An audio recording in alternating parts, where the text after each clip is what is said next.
For those who have not heard about this yet, give a quick summary here. WikiLeaks unleashed an unprecedented collection of CIA hacking tools and code with the code name Vault 7 to the tune of 8,761 documents and files, hundreds of millions of lines of code.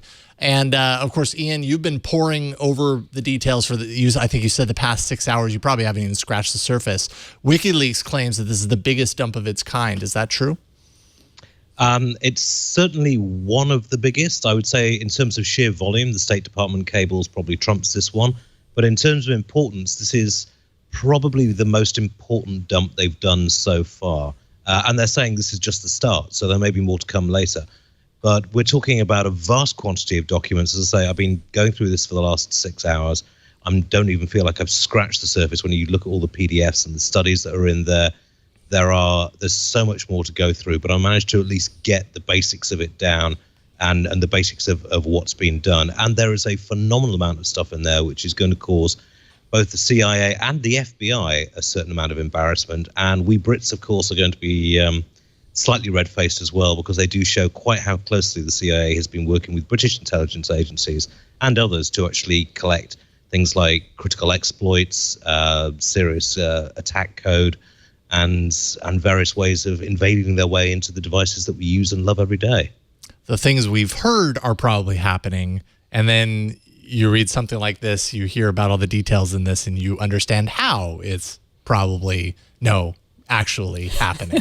One thing I thought was really interesting is when you go down to the bottom of the WikiLeaks explainer, where they kind of like illustrated some of the basic things that that is spelled out here, which we'll talk about in a second. Down at the very bottom, they basically say how they're encouraging journalists to really dig through it and find out other stories, because they're like, we've only scratched the surface. We pulled out a few of the things that we thought were interesting.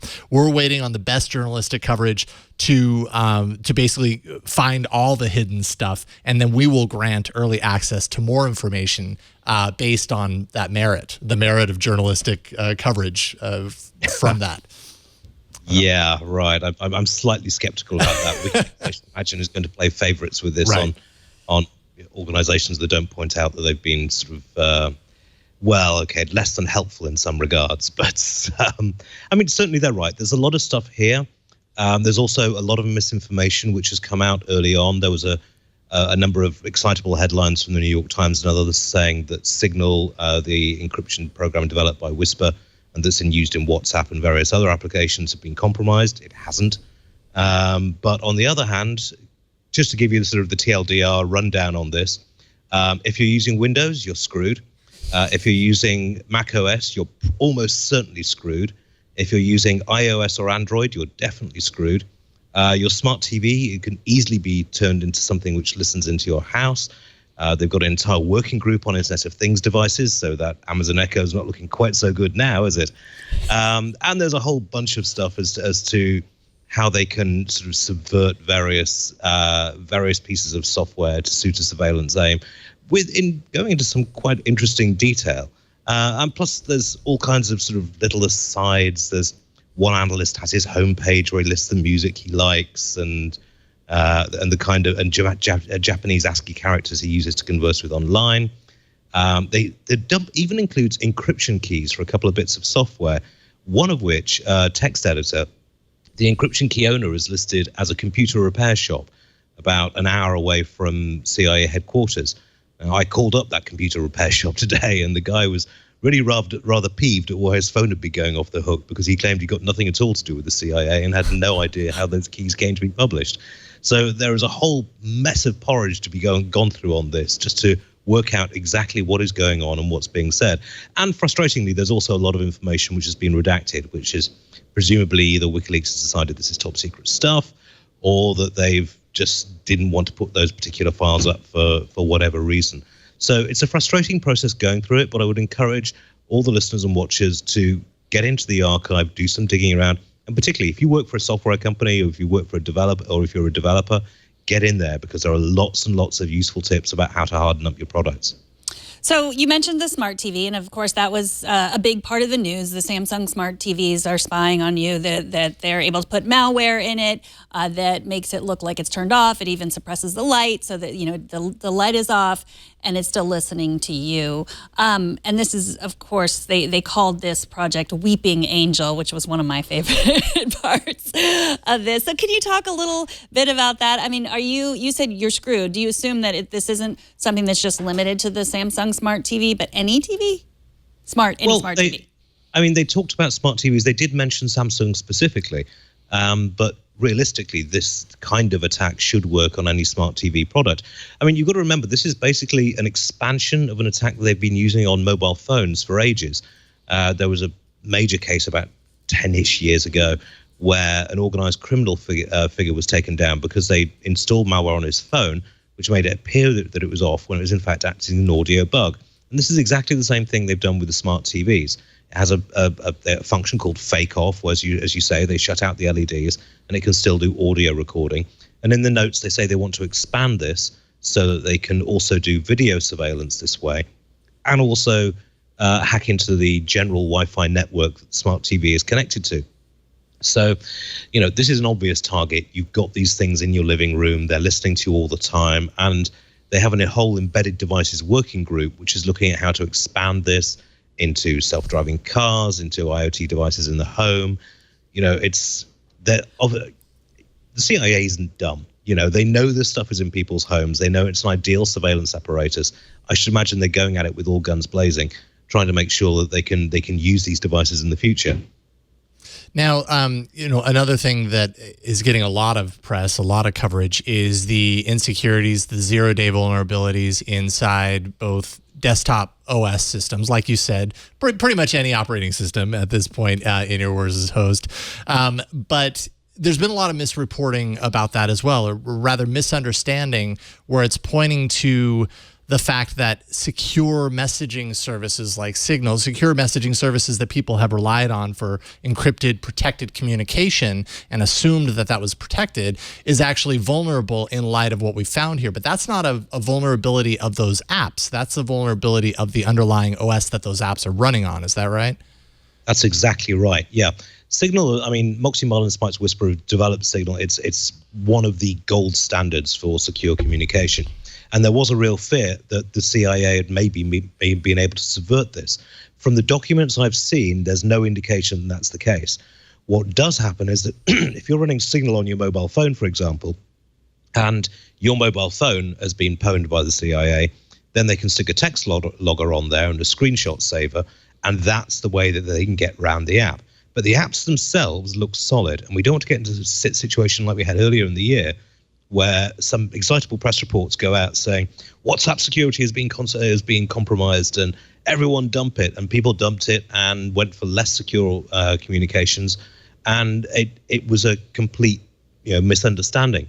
I was at the Enigma Security Conference at the end of January, and there were security people there who were saying when journalists run articles, scary articles like that which aren't based in truth, they might quite literally have blood on their hands if somebody dumps a secure messaging service, goes to an insecure one, and then gets arrested by an authoritarian regime.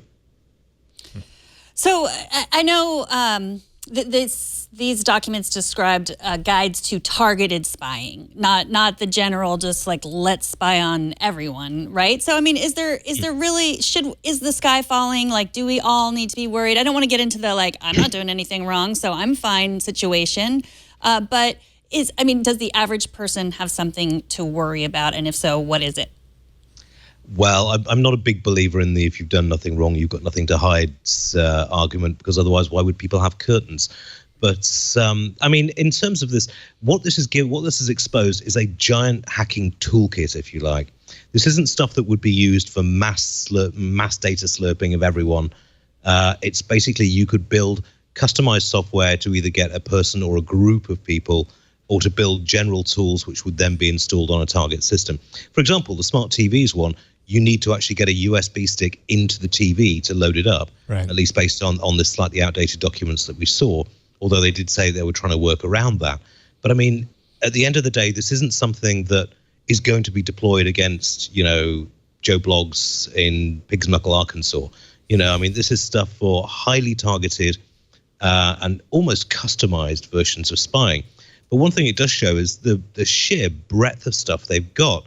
And it does cast into doubt the FBI's assertions that they couldn't break into that iPhone in the San Bernardino case, and Apple would therefore have to give them a secret key to, or build a new version of the operating system that they could get into. Because if they just trotted down to Virginia and spoken to their pals at the CIA, and the documents show that the FBI and CIA do regularly exchange tools in this way, then it's almost certain they could have gotten to the iPhone just using the existing tools they've got. So, I mean, while this is a highly targeted thing, it does have implications for everyone here, everyone in the US and abroad. What about the capabilities of Joe Schmo from Pig's Knuckle, Arkansas, which I love that as a place, by the way. Well, I don't know if it is, but I hope that it is. I wish no offense to the citizens of Arkansas. I'm sure it's a lovely state. Never actually been myself. Or Pig's Knuckle, which I hear is beautiful in the summertime.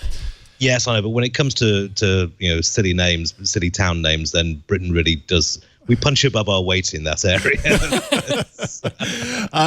My question about Joe Schmo is, I mean, is this information that Joe can use to implement in ways of his own? I mean, to his own insecurities and things. There is code in there. I've no doubt that the hacking community is going through these files with a fine-tooth comb to see what they've got. Most of the details I've seen, though, are more about ways to get, sort of describing ways to, say, for example, subvert DLL files, or to get around antivirus security by using RAR memory strings and that sort of thing. It's fairly in-depth stuff. It's not something that your average script kiddie is going to be able to pick up and use. But for the hacking community is basically 90% script kiddies that buy off-the-shelf malware kits and 10% hardcore hackers that write and develop their own code. Right. Now, for that 10%, this is going to be very, very interesting reading. But you've got to remember that the companies who produce this software are also going to be reading these documents if they've got half a brain cell to rub together. And they're going to be instructing their engineers, right, read this, take this on board, let's see how we can harden things up. Because they know, even if they're not that worried about the CIA subverting their software, they're tremendously worried about the hacking community doing it. And with information like this out and the hacking community going through it, they need to be prepared for some serious attacks. Yeah, and I have to imagine what, at least to a certain degree, what you glean from this information about, let's say, the zero-day vulnerabilities of Android and iOS, for example, is not this is the vulnerability, but rather we have a vulnerability, it's called this, and that allows us to gain access. It doesn't necessarily illustrate how anyone can gain access to that. So I wonder how the companies, how Apple and Google and whatever companies that are affected by this actually find those zero-day vulnerabilidries based on that information. I know it's really quite interesting going through there, because when it came to their vulnerability collections, Android had a lot more on the mobile side. Android had a lot more vulnerabilities than iOS. Yeah. But they also put down, Apple users can be smug, but that's kind of a default position for Apple users anyway. When you actually looked at where they got these exploits from, because in some cases that was listed, they were either developed internally at the CIA, they were bought in from the FBI or from Britain's GCHQ or from other intelligence agencies, but a surprisingly high number were bought from outside companies. So there is a thriving business, if you like, in 0 days, and the documents reflect that. But at the end of the day, everyone knows they've got 0-day flaws in their own code. What was interesting about this, particularly on the mobile side, was that, and also I guess on the desktop operating system, was that Apple does seem a lot stronger than the competition, but no one is infallible on this. Right. So, there are always going to be 0 days out there, but it does look, and this pains me to say it as someone who's not an Apple fanboy, it does look like the men and women of Cupertino have done a bang-up job so far. Yes. And celebration from the Mega Morrone side of the table. And for the record, this is a Samsung Smart TV and I was feeling like someone was watching us, and now I understand. It's Ian. Ian's watching us through the TV. That's how it works.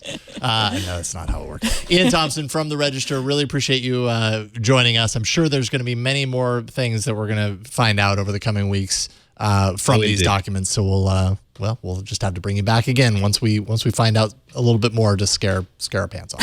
So thank you. It's always a pleasure. Always good to chat. Have a good day. All right, you too. Thank you, Ian.